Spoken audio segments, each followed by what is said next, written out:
সাভারের থানা রোডের এক পরিত্যক্ত পৌর কমিউনিটি সেন্টার, যে ভবনটি একসময় ছিল সামাজিক আয়োজনের ঠিকানা, সেটি এখন আতঙ্কের নাম। গত ৫ মাসে এই ভবনের ভেতর থেকে উদ্ধার হয়েছে ৬টি মরদেহ। সর্বশেষ উদ্ধার হওয়া ২ নারী ও এক কিশোরীর পোড়া দেহ নতুন করে প্রশ্ন তুলেছে, এটি কি কেবলই বিচ্ছিন্ন হত্যাকাণ্ড নাকি একটি পরিকল্পিত সিরিয়াল কিলিং? গত রোববার দুপুরে সাভার সরকারি কলেজের এক শিক্ষার্থী ওয়াশরুম ব্যবহারের জন্য পরিত্যক্ত ভবনের ভেতরে প্রবেশ করেন। দ্বিতীয় তলায় টয়লেটের ভেতরে তিনি আগুনে পোড়া ২টি মরদেহ দেখতে পান। সঙ্গে সঙ্গে খবর দেওয়া হয় জাতীয় জরুরি সেবা নম্বর 999-এ। পরে পুলিশ, পিবিআই, র্যাব ও সিআইডির সদস্যরা ঘটনাস্থলে গিয়ে আলামত সংগ্রহ করেন। সিআইডির প্রাথমিক তদন্তে জানা যায়, মরদেহ দুটির একটি ১৪ থেকে ১৫ বছর বয়সী কিশোরীর এবং অপরটি ২০ থেকে ২৫ বছর বয়সী এক নারীর হতে পারে। ভবিষ্যৎ হোক নিরাপদ, বিনিয়োগ হোক বিশ্বস্ত, আর আমার পছন্দ সল্ট বে। ওয়েলকাম টু সল্ট বে। একই স্থানে সর্বপ্রথম গত বছরের ২৯ আগস্ট হাত পা বাঁধা অবস্থায় এক যুবকের অর্ধগলিত মরদেহ উদ্ধার করা হয়। এরপর পর্যায়ক্রমে আরও কয়েকটি মরদেহ পাওয়া যায়। এর বাইরে সাভার মডেল মসজিদের সামনে এক বৃদ্ধা ভিক্ষুকের মরদেহ উদ্ধার হয়।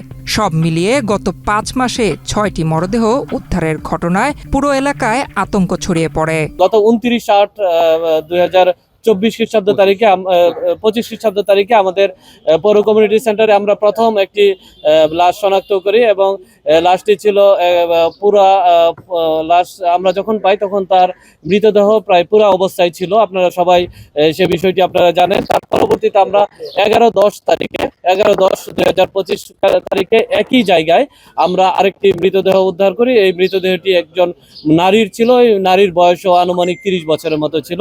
একইভাবে আমরা 19/12/2025 খ্রিস্টাব্দ তারিখে আমরা আরও একটি মৃতদেহ উদ্ধার করি। মৃতদেহটি একটি পুরুষের মৃতদেহ ছিল, যার বয়স আনুমানিক 30 থেকে 35 বছর ছিল। ওই মৃতদেহটিও পুরা অবস্থায় আমরা পাই। এবং গতকালকে আমরা সর্বশেষ 2টি মৃতদেহ উদ্ধার করি। একটি মৃতদেহের বয়স আনুমানিক 13 থেকে 15 বছর মতো হবে এবং আরেকটি মৃতদেহ পুরুষের, তার বয়স আনুমানিক 20 থেকে 25 বছর হবে। এই মৃতদেহ দুটিও আমরা পুরো অবস্থায় পাই। এছাড়াও গত 4/7/2025 খ্রিস্টাব্দ তারিখে আমরা মডেল মসজিদের সামনে একজন বৃদ্ধার মৃতদেহ পাই। আমরা প্রাথমিকভাবে ধারণা করেছিলাম হয়তো বৃদ্ধ বয়সে 65 বছর বয়সী বৃদ্ধ ছিল, উনি হয়তো বার্ধক্যজনিত কারণে মৃত্যুবরণ করেছেন। আমরা এভাবে একটি অপমৃত্যু মামলা রুজু করি, কিন্তু পরবর্তীতে দেখা যায় যে আমাদের যখন পোস্টমর্টম রিপোর্ট আসে দেখা যায় তাকে শ্বাসরোধ করে হত্যা করা হয়েছে। এই ঘটনার আলোকেই আমরা পরবর্তীতে একটা মামলা সাভার মডেল থানায় মামলা রুজু হয়। এই পুরো 6টি ঘটনায় আমাদের সাভার মডেল থানায় 6টি মামলা রুজু করা হয়েছে। এই হত্যাকাণ্ডগুলো ঘিরে এবার সামনে এসেছে একটি নাম, মশিউর রহমান খান সম্রাট ওরফে সাইকো সম্রাট। ভবঘুরের ছদ্মবেশে এলাকায় ঘোরাফেরা করা এই যুবককে সিসিটিভি ফুটেজ বিশ্লেষণ করে রোববার রাতে আটক করে পুলিশ। ভিডিওতে দেখা গেছে ময়লা পোশাকে ওই ভবঘুরে ছদ্মবেশে এই ব্যক্তি ভবন থেকে কাঁধে করে লাশ নিয়ে যান। ফুটেজে তার চেহারা স্পষ্ট বোঝা গেছে। এই ভিডিও সামাজিক যোগাযোগ মাধ্যমে রীতিমতো ভাইরাল হয়েছে। পুলিশ জানায়, প্রাথমিক জিজ্ঞাসাবাদে সম্রাট 6টি হত্যাকাণ্ডে জড়িত থাকার কথা স্বীকার করেছে। মৃতদেহ আমরা গত কয়েকদিনে উদ্ধার করেছি গত 5 মাসের মধ্যে, এবং এছাড়াও আমাদের মডেল মসজিদের সামনে একটা মৃতদেহ উদ্ধার হয়। এই 6টি ঘটনায় জড়িত এক ব্যক্তিকে আমরা ইতিমধ্যে আইনের আওতায় নিয়ে এসেছি। সিসিটিভি ফুটেজ আছে, আমরা সিসিটিভি ফুটেজগুলো বিশ্লেষণ করি এবং আমরা সিসিটিভি ফুটেজে বিশ্লেষণ করে একজনের অবয়ব আমরা লক্ষ্য করি, যাকে আমাদের সন্দেহের তালিকায় নিয়ে আসি এবং তার নাম সে মশিউর রহমান খান ওরফে সম্রাট বলে তাকে নিজেকে পরিচয় দেয়। আমরা তাকে আমাদের হেফাজতে নিয়ে আসি। আমাদের সকলেই আমরা ইন্টেন্সিভলি তাকে জিজ্ঞাসাবাদ করি। জিজ্ঞাসাবাদের এক পর্যায়ে এসে আমাদের কাছে প্রাথমিকভাবে স্বীকার করে যে না, এই 6টি ঘটনার সাথেই সম্রাট মশিউর রহমান খান ওরফে সম্রাট নিজে এটার সাথে জড়িত আছে বলে আমাদের কাছে প্রাথমিকভাবে সে স্বীকার করে।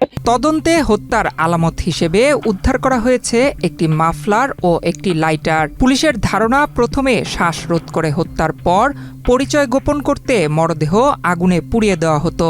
আপনারা জানবেন যে ইতিমধ্যে আমরা পৌর কমিউনিটি সেন্টার আমাদের পৌরসভার সহায়তায় আমরা পরিচ্ছন্ন করেছি, লাইটিং এর ব্যবস্থা করেছি এবং কিছু কিছু সিসিটিভি ফুটেজ, সিসিটিভি ক্যামেরা আমরা ইতিমধ্যে স্থাপন করেছি। আলামত জব্দ বলতে যে সে প্রথমে হত্যার কাজে ব্যবহৃত একটা মাফলার রয়েছে, এই মাফলারটি ইতিমধ্যে জব্দ করা হয়েছে এবং সে যে আগুন দিয়ে পোড়ানো তার যে মোডাস অপারেন্ডি, এই দেশালাইটিও আমাদের উদ্ধার করা আছে।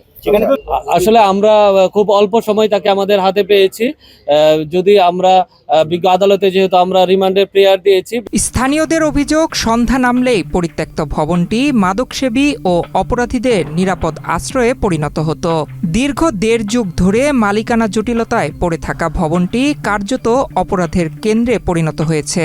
নিরাপত্তার জন্য বসানো সিসিটিভি ক্যামেরা ও লাইট দীর্ঘদিন ধরে অকেজো থাকায় অপরাধ ঠেকানো যায়নি। নয়ন বিশ্বাস, বাংলাদেশ প্রতিদিন।